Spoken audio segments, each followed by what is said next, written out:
Then we got this radish also. We braise it. So we have tofu, and we got the big intestine, we got the small intestine. So this sort of veggie, chai, and this is tamago egg.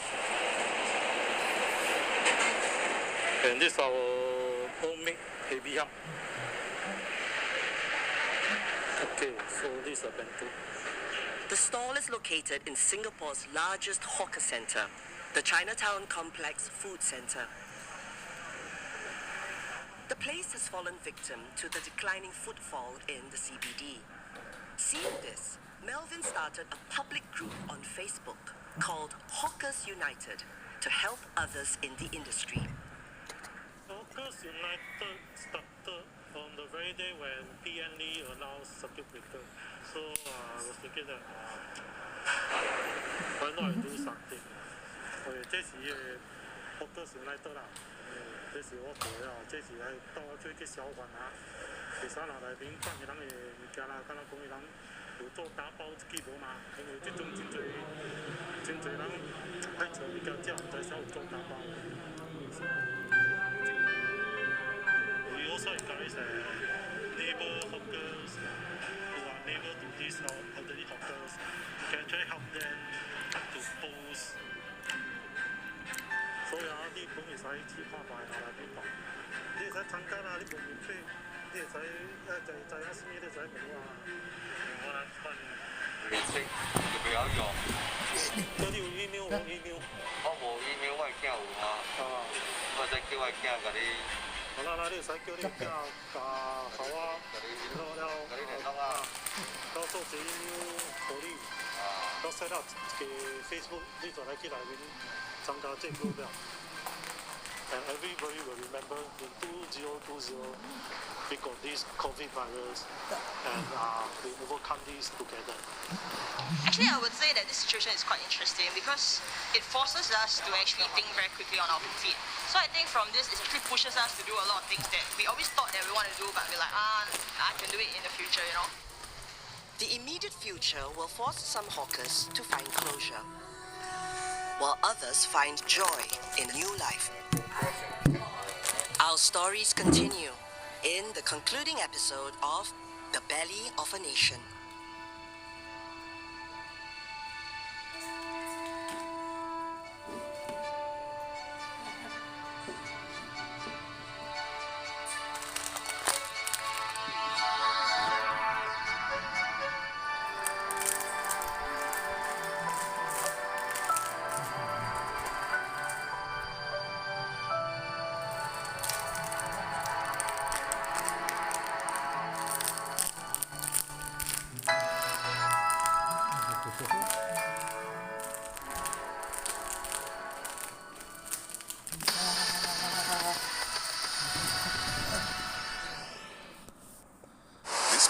Hope's not lost, with lives being saved, history rediscovered and new homes formed.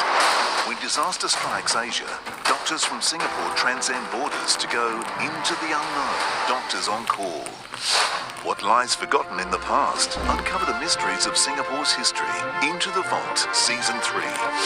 Yeah, we can speak. Expatriates learn a new language and more as they call Singapore their home away from home. This May on CNA. What are the financial forces driving Asia's rise? From transnational business expansions and technology for digital growth to untapped opportunities in the region and beyond. Understand the trends, innovations and corporate deals that are building Asia. On Asia First, Monday mornings on CNA. An investigation into the unseen costs of the pandemic. 陸路嘅界全部都冇開啦，海上面走私喺過去1年係多咗好多。It was decided that we would shut off the internet. People obviously were not getting enough information about what was happening. We expect that the number of people that may suicide may increase around 20%. A brand new season of Undercover Asia.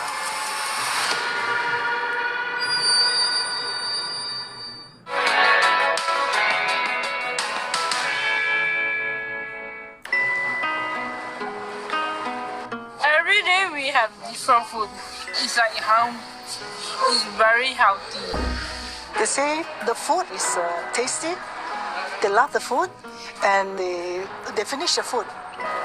Look at the nursing homes or look at the charities. Their main skill set is really to run a nursing home, take care of the beneficiaries, the children, the elderly. The purpose is not really to run a kitchen to cook for the beneficiaries. So we thought, as an F&B company, we could do better. So to solve their problem, we say, why not we bring our chef, come out with a menu. For me, one word sticks out. He's a visionary. He sees things beyond what we see with our naked eye. He is able to find a sustainable, a meaningful, a relevant solution that benefits not just the receiver, but also the giver. We will hire a beneficiary, people with disability, some other underprivileged groups to do the preparation of food and cooking of food. So it's like one beneficiary serving another beneficiary. I am market. I am happy. I am here for training. I want to prepare lunch for elderly.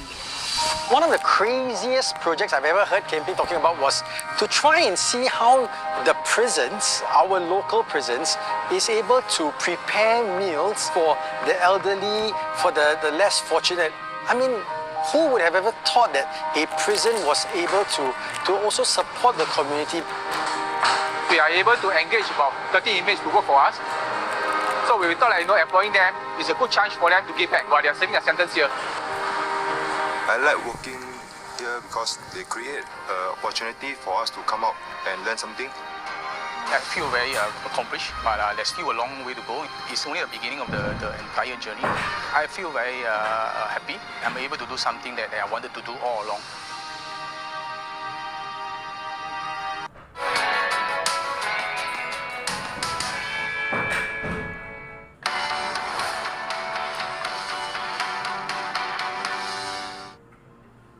This is World Tonight. Good evening, I'm Paul Sung. Tonight's top stories: China slams Australia for its comments over Taiwan. It's reminding Canberra to abide by the One China principle. Aung San Suu Kyi's court date postponed yet again. At the same time, Myanmar activists call for people to stop paying bills and to keep children out of school. A Singapore-Hong Kong travel bubble is back on. It's set to proceed on May 26th with stricter requirements. International aid on the way to India's overwhelmed hospitals. COVID-19 infections have hit a record for a fifth day. Indonesia mourns the sailors aboard the submarine found at the bottom of the Bali Sea. The president has honored them with posthumous promotions.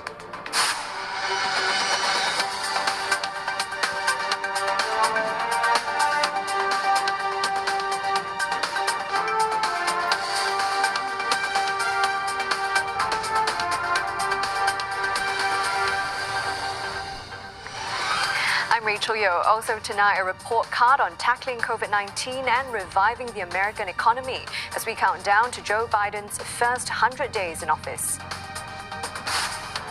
Asians make history at the Oscars, but China isn't pleased with Chloe Zhao's win as Best Director.